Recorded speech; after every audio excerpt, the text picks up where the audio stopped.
Yes, exactement. Le plan, si on reprend le fil rouge que Elinor et Charlie nous ont laissé, maintenant qu'on sait comment on fait une ROM custom pour un device, on va voir ce qu'on peut apporter comme modification et comment on va les faire.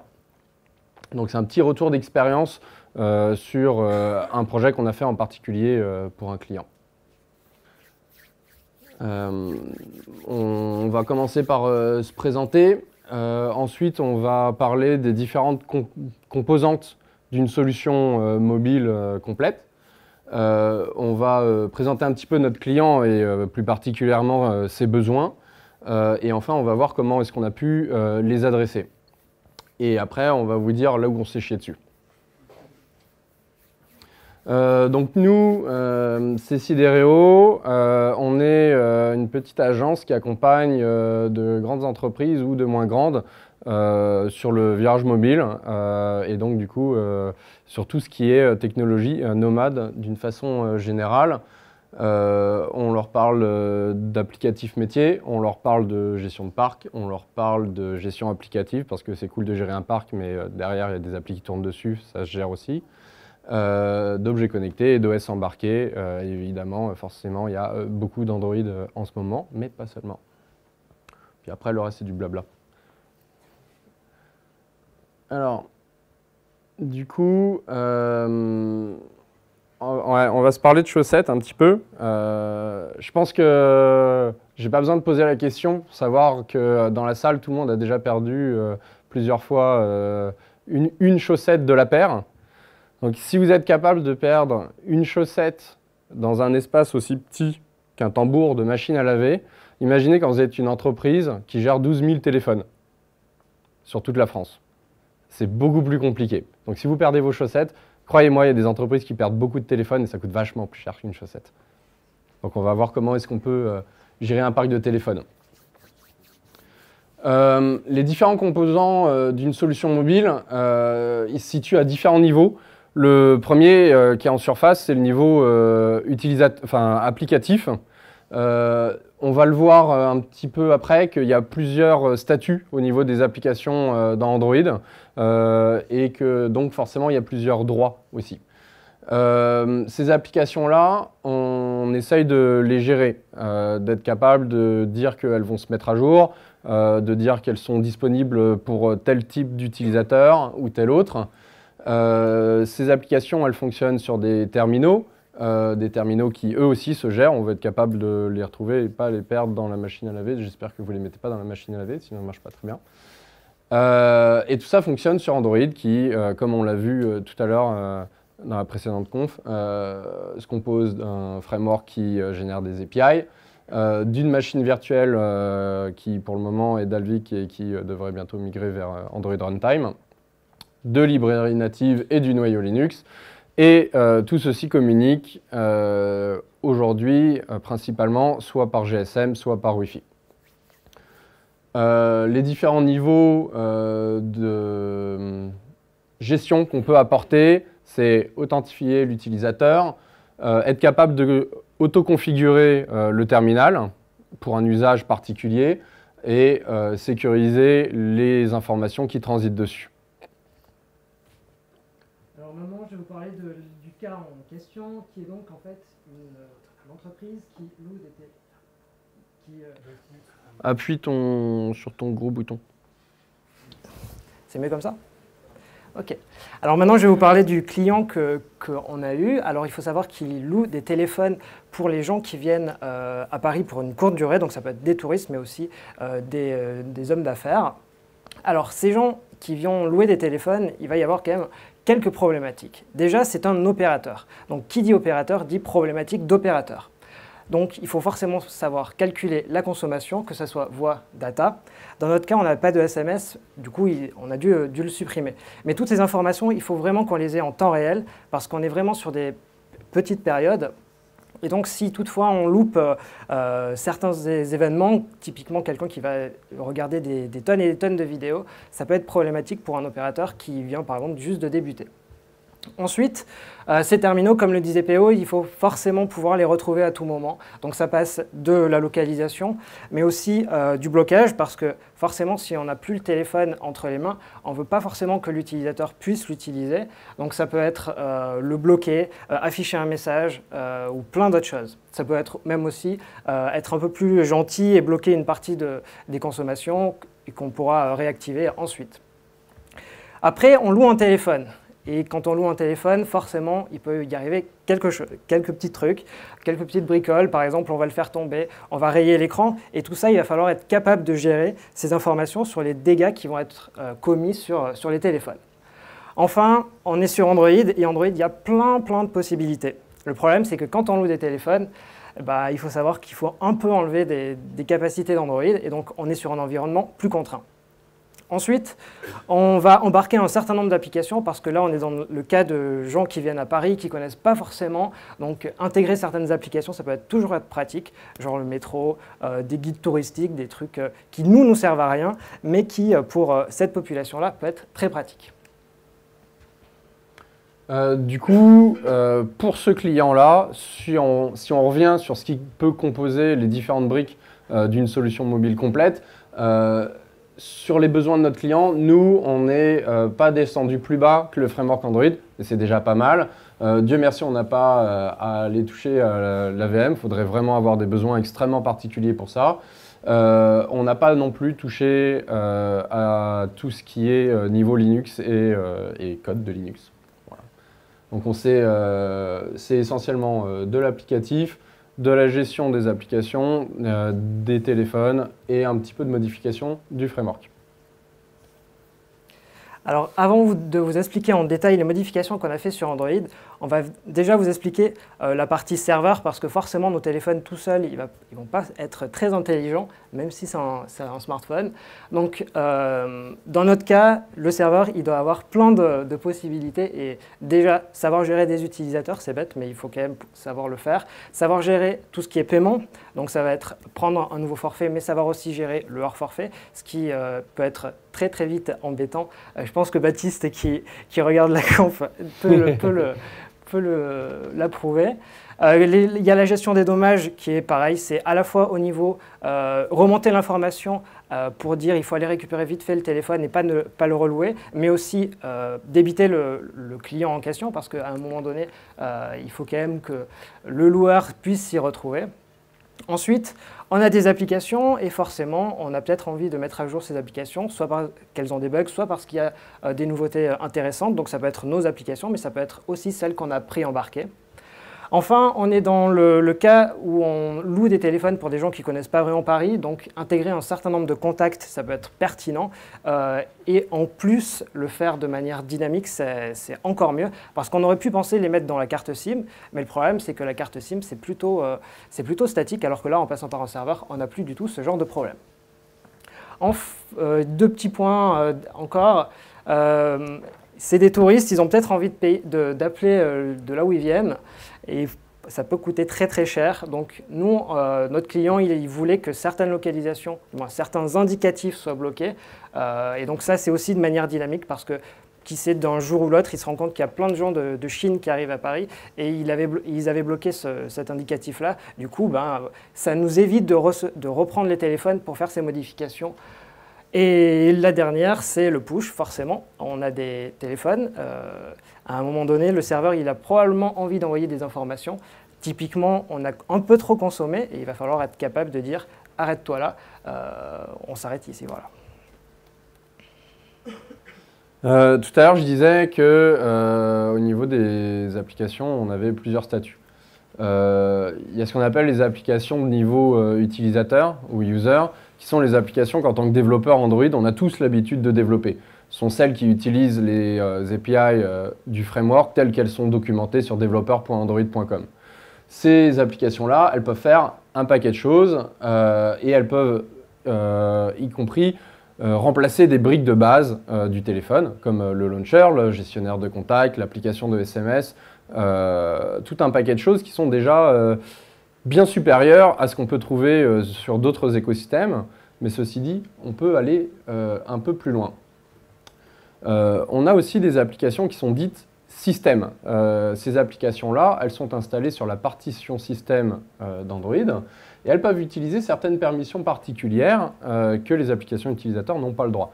Comme demander l'installation silencieuse d'applications, ça va répondre à ta question, on va y venir. Demander le reboot, et surtout elles ont une autre particularité, ces applications-là, on peut les désactiver, mais on ne peut pas les désinstaller. Il y a donc un autre niveau d'applications qu'on appelle les applications signatures, qui ont la particularité d'être signées avec la même clé que l'éditeur de la ROM, et qui, elles, ne sont ni désinstallables, ni désactivables par l'utilisateur. Ces applications-là, on a la garantie qu'elles s'exécutent sur le terminal concerné. Quelques exemples. À gauche, on a une application utilisateur qu'on est allé télécharger sur Google Play. Comme vous pouvez le voir, on peut la désinstaller. Au milieu, on a une application qui est système qu'on peut donc désactiver. Et à droite, on a une application qui est signature qu'on ne peut pas désactiver ni désinstaller. Alors maintenant qu'on a ces applications, il va falloir pouvoir les installer sur notre ROM. Alors il y a deux cas. Le premier, c'est celui où on a le code source, et donc forcément ça va passer par la compilation, donc ça passe par un Android Makefile qui s'appelle android.mk. C'est relativement simple à écrire. Là, dans ce cas présent, l'application s'appelle CityGuide et ce sera signé avec la clé plateforme. Donc ça, c'est extrêmement simple à faire. Après, il y a aussi certaines applications dont on n'a pas le code source, mais on a juste l'APK. Et dans ce cas-là, c'est extrêmement simple, c'est prendre le fichier et le déplacer au bon endroit. Ce qu'il faut savoir, c'est qu'avant 4.4 et après 4.4, il y a eu une petite modification.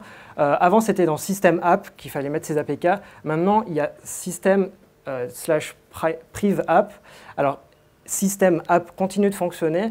La différence entre les deux, c'est que ce qui est dans Priv App a accès aux permissions de type système, alors que quand on est dans System App, ce n'est pas le cas. Grosso modo, si vous voulez simplifier, dans System App, maintenant, on met le bloatware, et dans System Priv App, on met vraiment les applications qui ont besoin d'y être. Alors, ça, c'est un exemple d'une application qu'on a préembarquée et qu'on a développée. C'est l'application qui, dans notre cas, se lance au démarrage du téléphone. On se rappelle, notre client, il a deux métiers. C'est un opérateur virtuel, d'une part, et d'autre part, c'est un loueur de téléphone. Son besoin, c'est que quand un client prend un téléphone, il ne puisse pas l'utiliser tant que le mec n'a pas mis sa carte de crédit dedans. Donc, quand on démarre le téléphone, on tombe sur cette application qui présente l'offre sous une dizaine d'onglets bien commerciaux pour convaincre que ouais, c'est bon, t'inquiète, donne-nous ton numéro de carte de crédit, tu ne vas pas le regretter. Et enfin, on lui présente le système de facturation. Donc là, en l'occurrence, on a choisi le forfait voix et data jusqu'au 19 décembre 2013. Il y a quelques temps. Et enfin, on paye. Tu peux passer. D'accord.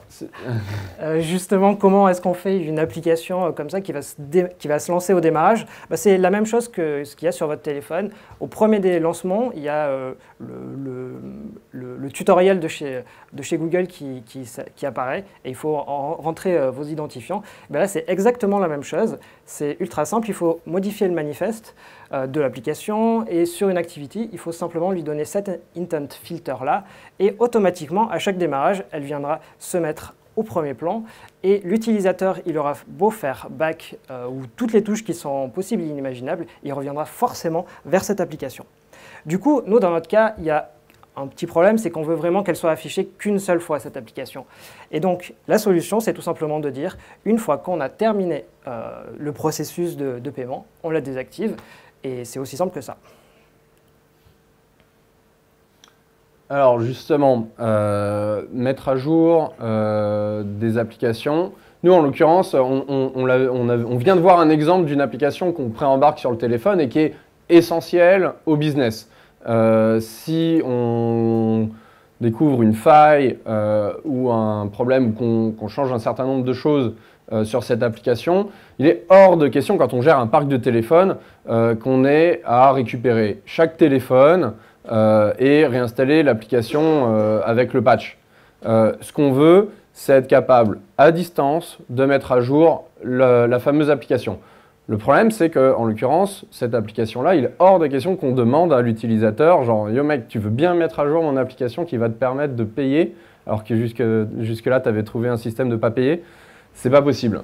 Donc, on veut s'assurer qu'on va pouvoir installer des applications à distance sans demander sa permission à l'utilisateur. Pour ça, il faut être système. Il y a un petit binaire Linux qui est présent dans toutes les versions d'Android qui s'appelle Package Manager, PM. Il y a plusieurs façons de s'en servir. Il y a une façon bien propre en Java. Pour plein de petites raisons que je ne vais pas détailler, on a choisi de l'appeler directement en ligne de commande depuis notre code. Donc en l'occurrence, PM installe -R. -R, c'est pour forcer la mise à jour. Merci.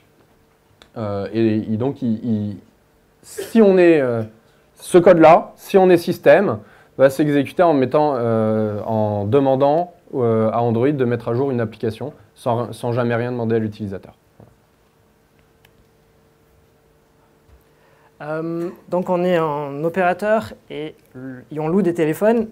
Il y a un cas qui peut très vite se passer, c'est l'utilisateur change la carte SIM et il met la sienne à sa place. Donc déjà, ce qu'il va falloir faire, c'est empêcher l'utilisateur de saisir les APN à la main et même de bloquer cette carte SIM. Ensuite, il y a une autre chose à faire. Lorsque l'utilisateur va ouvrir son téléphone, il faut qu'il soit parfaitement configuré et ça passe notamment au niveau des APN, donc la manière de se connecter à Internet.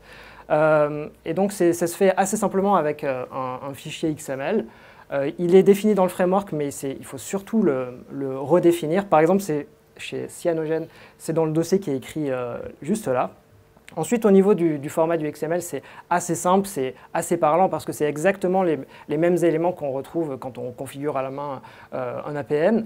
Le seul truc où il faut faire très très attention, c'est au petit numéro de version parce qu'il faut forcément qu'il soit le même que celui qui est dans le framework, sinon votre fichier il sera tout simplement ignoré et vous serez bon pour re-attendre une autre fois pour retester. Donc ça, le numéro de version, nous on s'est trompé en indiquant le mauvais et forcément il faut rebuilder pour être sûr que ça marche bien. Donc à faire attention.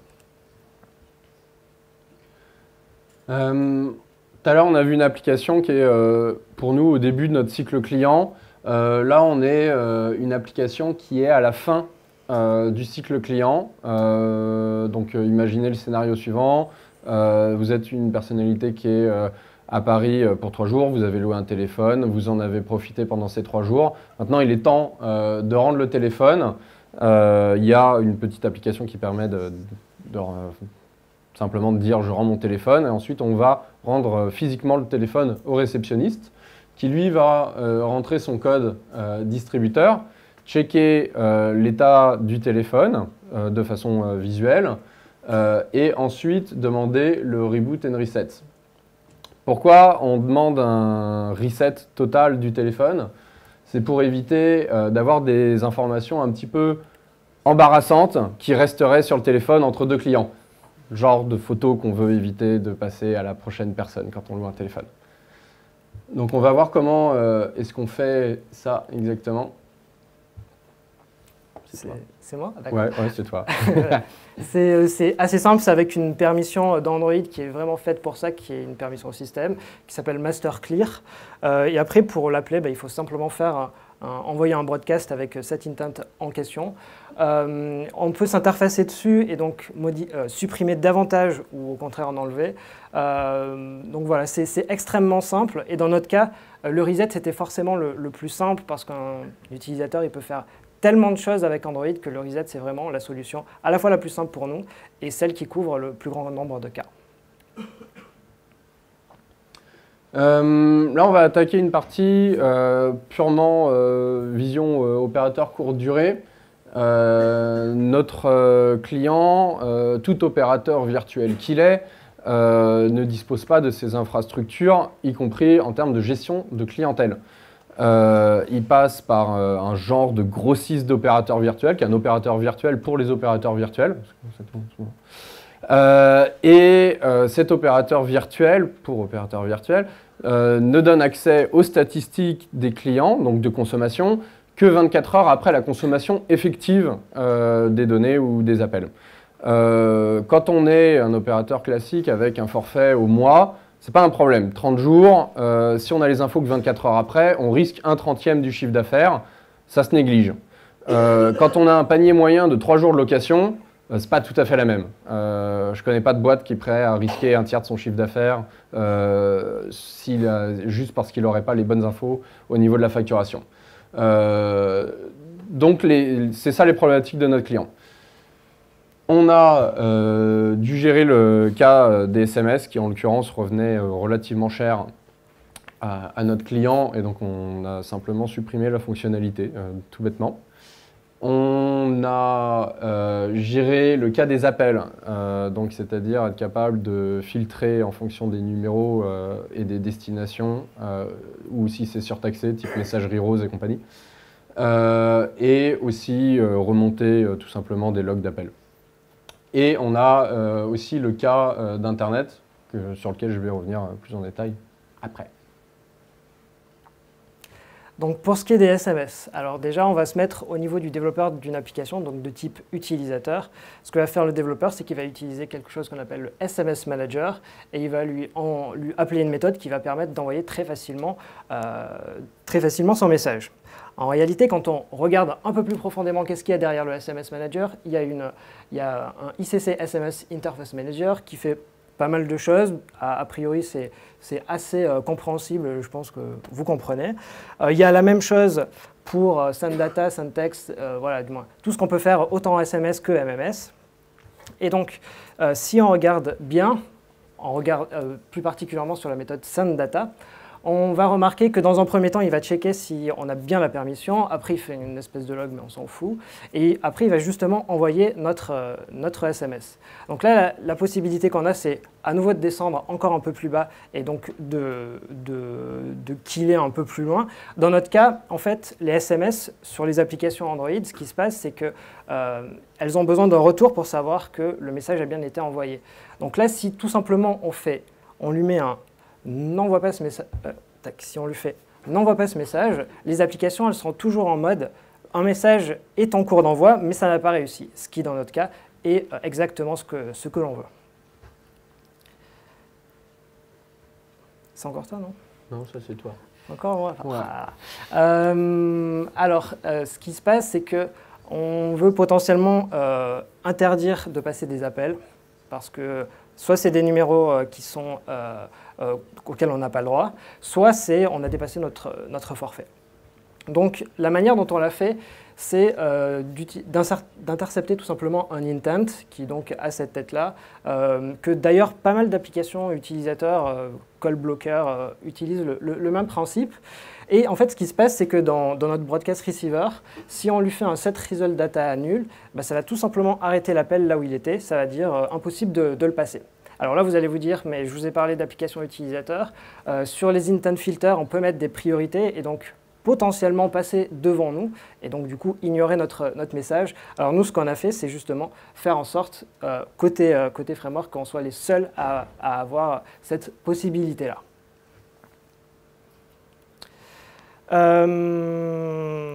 C'est la même chose. Ensuite, il fallait facturer les appels parce que selon les destinations, ça coûte plus ou moins cher.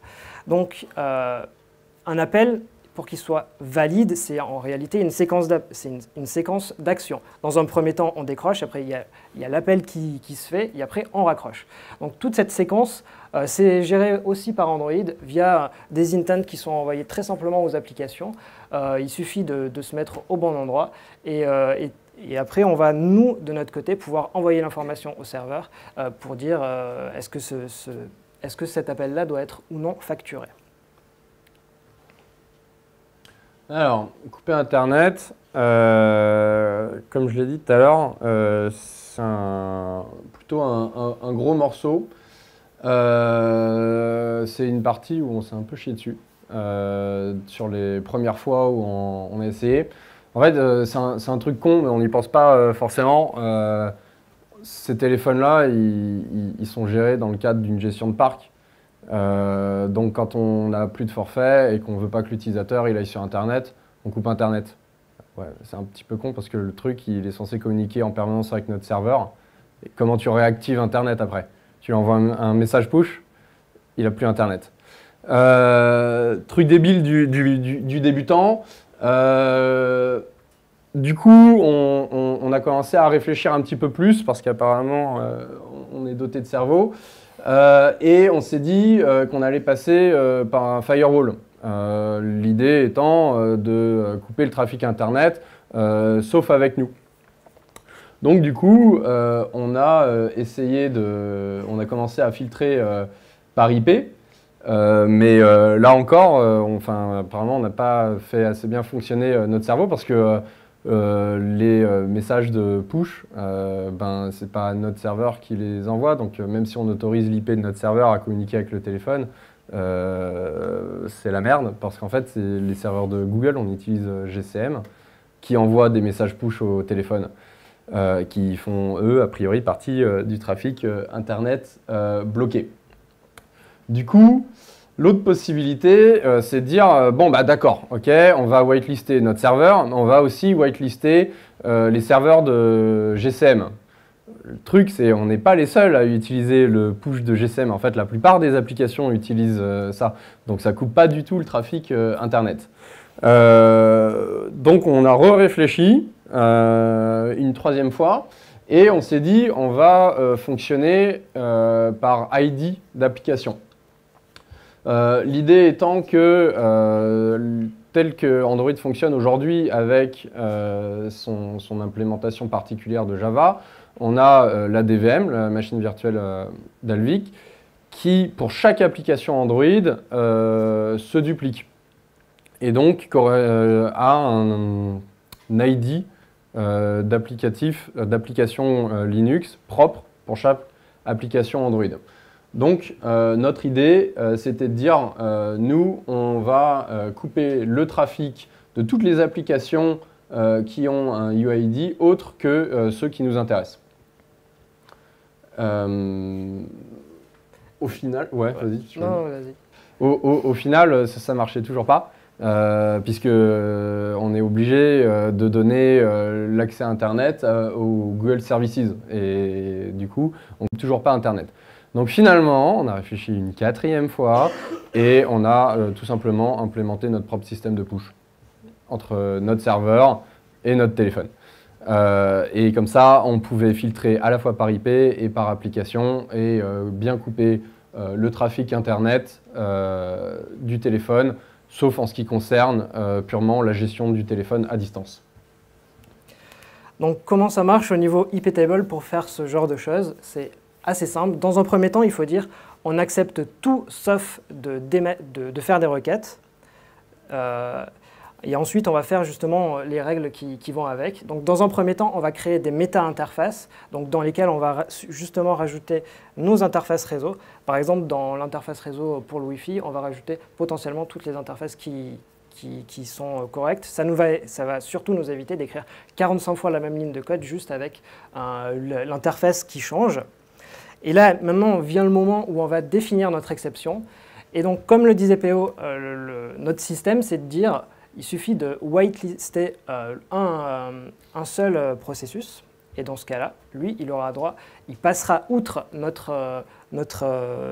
l'interdiction de faire des requêtes. Donc ça, c'est justement avec le return. Et dans ce cas-là, il va justement penser à la ligne d'après qui est tu acceptes toutes les requêtes tu vas pouvoir émettre n'importe quelle requête. Voilà, donc ça, c'est une version très simplifiée de notre IP table.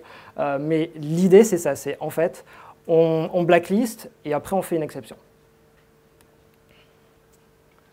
Du coup, ça, c'est la partie où on vous avoue quelles ont été les difficultés qu'on a rencontrées.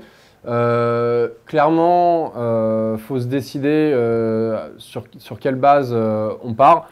Quand on veut faire une ROM qui est spécifique, qui va avoir des usages métiers ou autres très particuliers, la question c'est est-ce qu'on part d'AOSP, qui est la vraie version d'Android telle que définie dans le projet open source, mais qui va manquer d'un certain nombre de choses, en particulier dès qu'on tape sur le bas niveau, on ne va pas avoir les drivers de vrais matériel physique, etc., etc. Ou est-ce qu'on va partir d'un projet type Cyanogen, où on va récupérer à la fois tout le travail de Google, mais aussi certains binaires propriétaires, type les drivers. Quand on découvre tout ce qu'on peut faire en modifiant le framework, on a tendance à se dire que c'est cool, on va modifier plein de choses, on va faire tout qu'est-ce qu'on veut. Mais en vrai, ça ne marche pas comme ça. Pourquoi? Parce que chaque modification, c'est un crédit que vous prenez en fait. Chaque fois que vous changez une ligne de code qui fait partie des sources d'Android, ça va vous coûter en temps et forcément pour vos clients en argent sur les prochaines mises à jour. À chaque fois qu'il y a une nouvelle version ou un patch de sécurité, va falloir que vous répercutiez vos modifications. Va falloir que vous vérifiez qu'elles sont compatibles tout simplement avec les patchs qui existent. Un changement d'API, ça peut vous être fatal, il faut que vous recommenciez ce que vous avez fait. Donc bref, il faut essayer de toujours trouver la solution qui utilise le plus possible les API plutôt que d'aller modifier le framework, même si parfois il n'y a pas le choix, mais il faut être bien conscient que modifier les sources d'Android, c'est prendre un crédit sur plusieurs années, c'est-à-dire sur le cycle de vie du projet sur lequel vous êtes.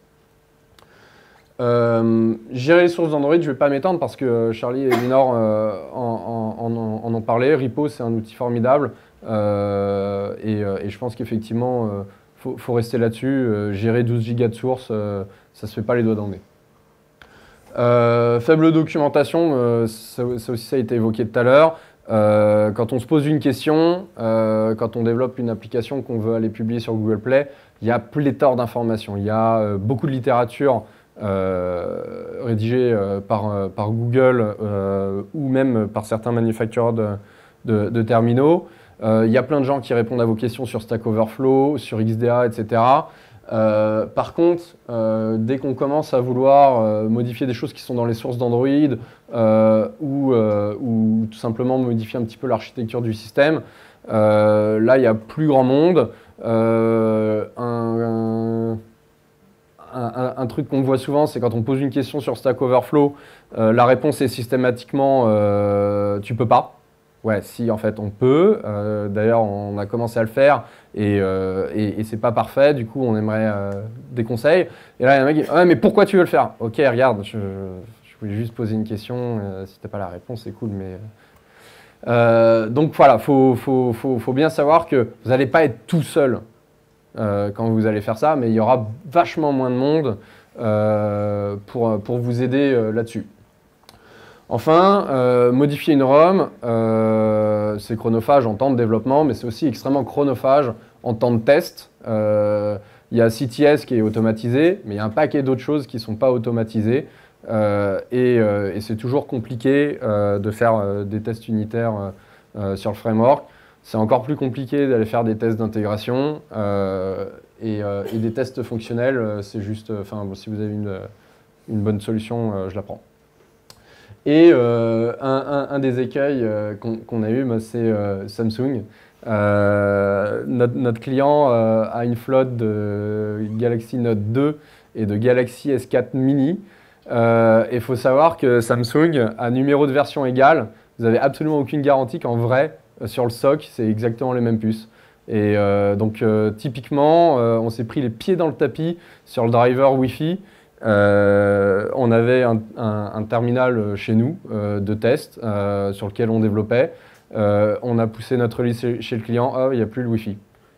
On regarde, c'est les mêmes références, les mêmes, il me semble même dans les mêmes lots d'usine, c'était pas la même puce Wi-Fi.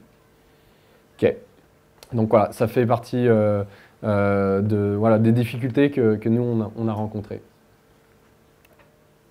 Du coup, si vous avez quelques questions, on se fera plaisir d'y répondre.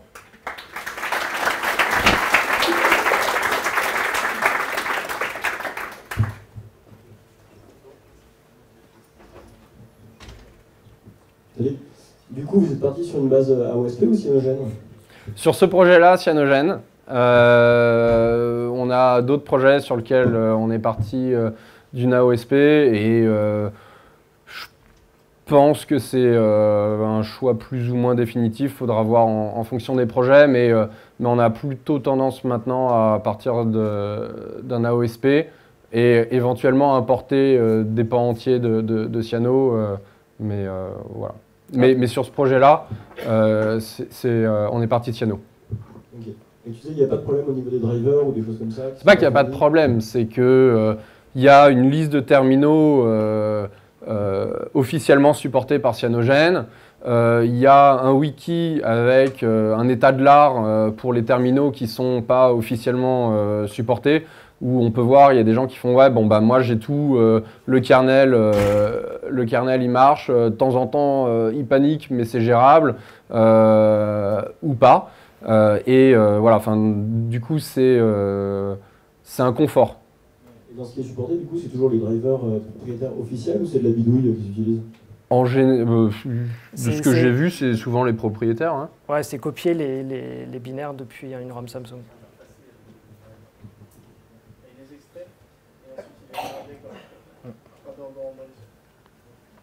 Merci. De rien. Oui. Est-ce que ça a été nécessaire de locker le bootloader pour pas qu'une nouvelle ROM soit installée?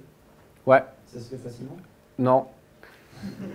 Non, si. Il y a ce que tu veux faire dans ce cas de figure-là, c'est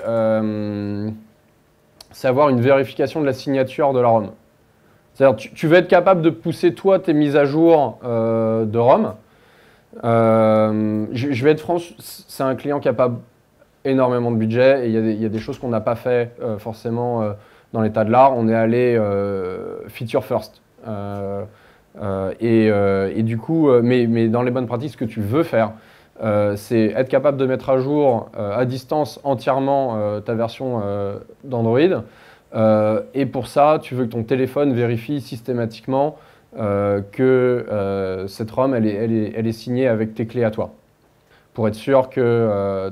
parce que tu ne veux pas bloquer les mises à jour et en même temps, tu veux être le seul à mettre à jour. Donc, c'est des choses qui se font...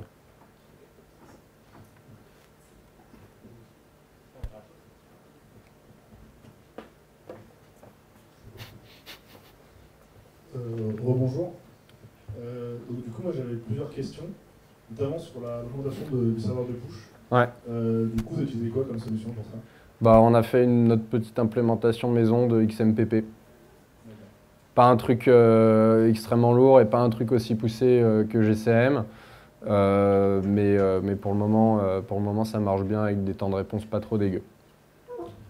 Et deuxième question, du coup, qu'est-ce qui se passe si le user il flash son téléphone? Il passe en ses pouvoirs parce qu'on a locké. Maintenant, clairement, ça reste une éventualité et faut pas qu'il oublie qu'on a l'empreinte de sa carte de crédit.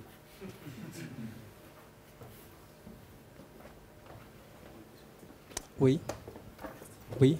Question, j'aimerais savoir, en termes de bibliothèque d'applications, est-ce que vous utilisez toujours Play Store ou est-ce que vous avez créé votre propre serveur d'application pour limiter les applications que le client ou l'utilisateur pourra télécharger? Sur ce projet-là, le Play Store est dispo. Cela étant, on a quand même notre solution, mais pas côté utilisateur. Notre client veut préembarquer des applications à destination des touristes, type RATP, City Guide, ce genre de choses. Et ces applications, parce qu'elles sont préembarquées dans la ROM et pour un paquet de raisons, parce qu'elles ont des traductions custom aussi, c'est nous qui nous chargeons des mises à jour, mais il n'y a pas d'application utilisateur où tu pourrais télécharger toi-même une application et l'installer, mais à partir du moment où on est système et où on fait déjà de toute façon des installations sans afficher les permissions, on peut très bien faire une application utilisateur qui demande au système l'installation d'une application et qui affiche sa propre implémentation de montrer les permissions, comme Google Play le fait d'ailleurs. Vous parliez de 12 000 terminaux. Comment vous faisiez pour déployer les versions? Alors eux, ils ne sont pas 12 000. Mais va au fond de la question. Déployer les versions d'Android. La première installation de la ROM, en fait. Et alors, on bosse dessus. Aujourd'hui, ce client-là, il n'a pas 12 000 terminaux. Et clairement, c'est de l'USB, on flash, et c'est artisanal. C'est à la main, ouais. Et vous avez des pistes? Ouais. Et ça sera, on pourra faire une conf sur le sujet parce qu'il y a beaucoup à dire.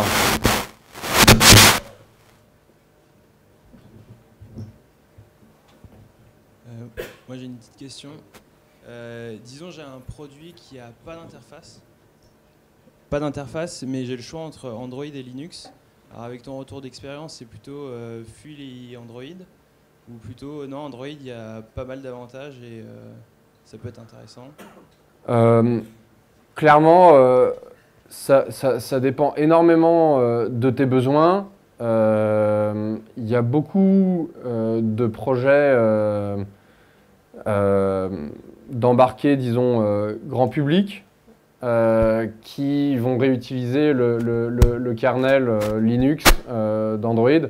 Pourquoi? Parce qu'il y a un paquet d'optimisation sur la gestion de l'énergie. Il y a aussi la couche d'abstraction du matériel qui est intéressante. Enfin, il y a beaucoup de briques à reprendre. Du coup, si tu me permets de reformuler ta question, ce que tu veux savoir, c'est est-ce que c'est intéressant d'embarquer le framework Android et ses API sur de l'embarqué, qui n'aurait pas d'affichage utilisateur? Je ne suis pas certain. Ça serait un confort de développement clair, net et évident si tu veux ouvrir ta plateforme à des développeurs tiers. Cela étant, toi, tu vas devoir faire un paquet d'efforts pour prendre en compte, pour donner une réponse. Enfin, il va falloir que tu implémentes quand même ton dispositif de pointage, même s'il est fake. Enfin, il y a un paquet de choses que tu vas devoir aller bricoler pour qu'une application elle ait l'impression que tout se passe bien. Sans avoir les détails de tes besoins, c'est difficile de se prononcer, mais enfin, vu d'ici, j'aurais quand même tendance à dire que tu peux récupérer toute la partie Linux d'Android parce qu'il y a quand même beaucoup de choses intéressantes sans aller chercher son framework et tout le dispositif Java. Ouais.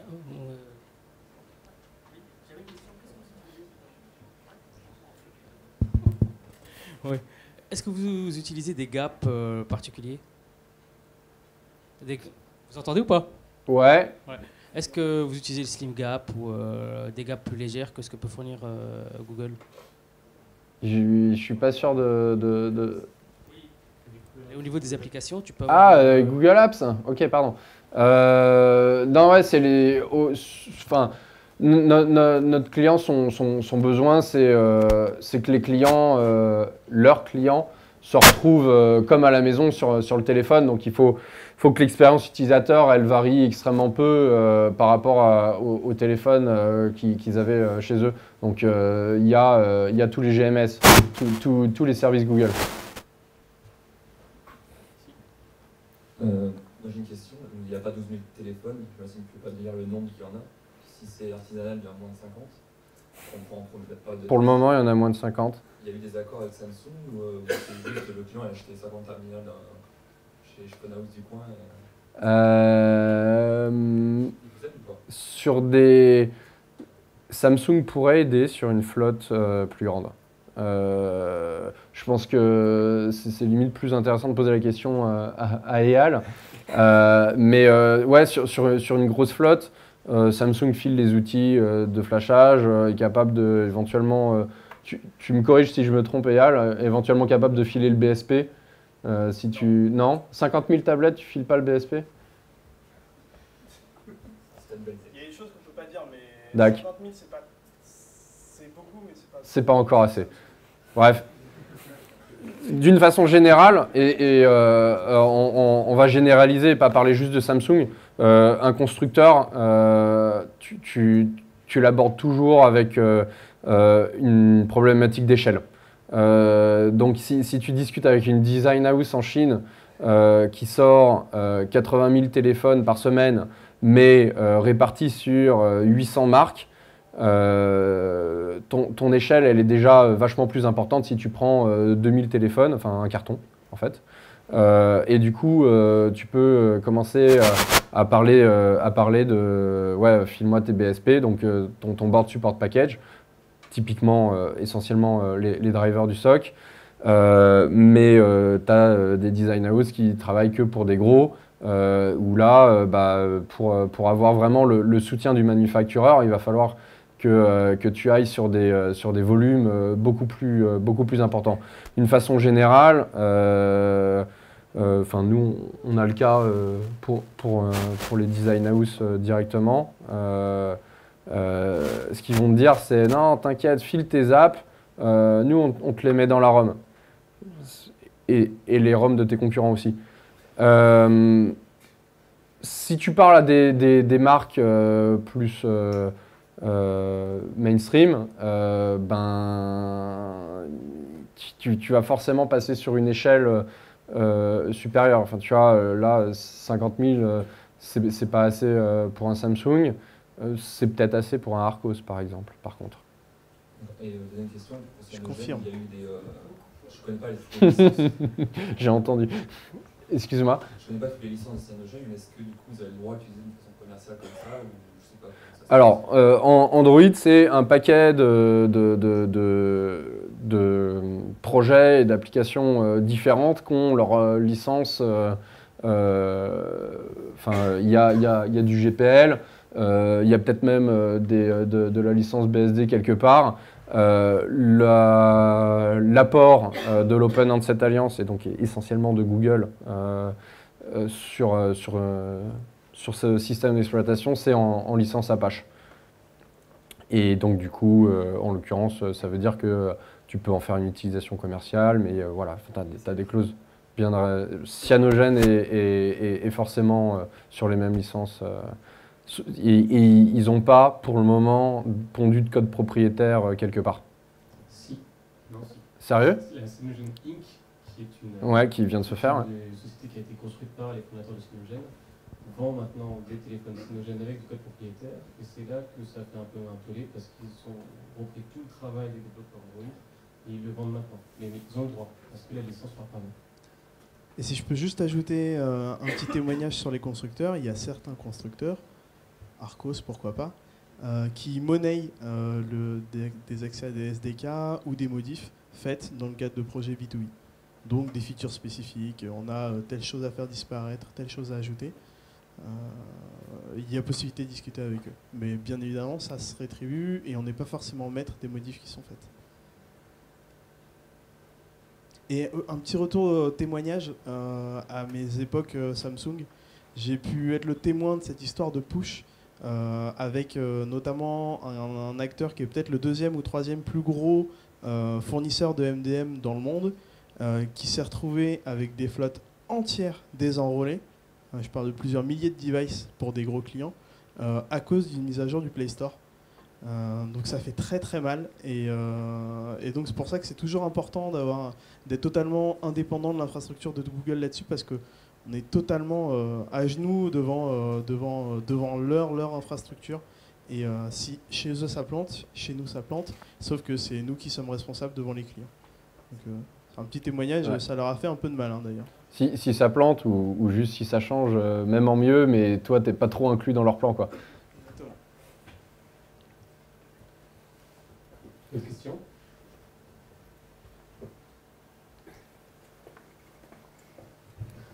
C'est pas très technique, mais le client a déjà fait des études pour voir si quelqu'un qui voyage n'a pas besoin de SMS. Parce que franchement, chez moi, j'utilise très peu des SMS, mais dès que je rentre dans un autre pays, je dis, je suis arrivé à l'aéroport, j'ai fait la présentation, j'envoie plein de SMS. Alors, ça n'a pas été tellement la question, dans le sens où ils étaient vraiment pris à la gorge sur le coût du SMS, qui était mirobolant par rapport au prix des appels. La piste à explorer pour eux, c'est que nous, on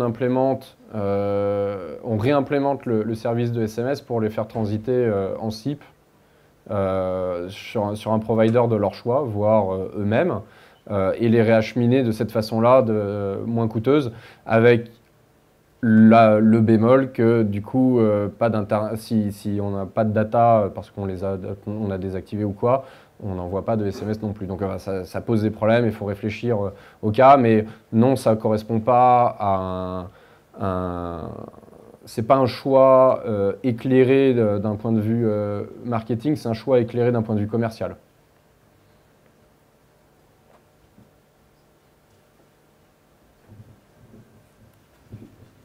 J'ai une question un peu plus technique par rapport au SMS qu'on a vu tout à l'heure. J'ai vu que vous bloquiez en fait les SMS au niveau des API, donc quand on appelait certaines fonctions. Mais vous ne bloquiez pas ça au niveau du service SMS. C'est bien ça en fait, c'est ça que j'ai compris ou pas? C'est l'interface, ça s'appelle une interface manager et en fait la manière dont est fait Android, c'est que c'est vraiment cette méthode-là qui ensuite descend et envoie vraiment le message. Et de ce fait-là, en fait, pour ton OS, tu n'as pas envoyé le message et pour ton application, elle est pas envoyée non plus. D'accord, donc ça veut dire que, par exemple, si on utilisait de la réflexion de classe pour l'introspection, pour taper directement dans le service sans passer, enfin si on connaissait l'IDL, est-ce qu'on pourrait contourner le système par exemple? Peut-être. Probablement, je pense.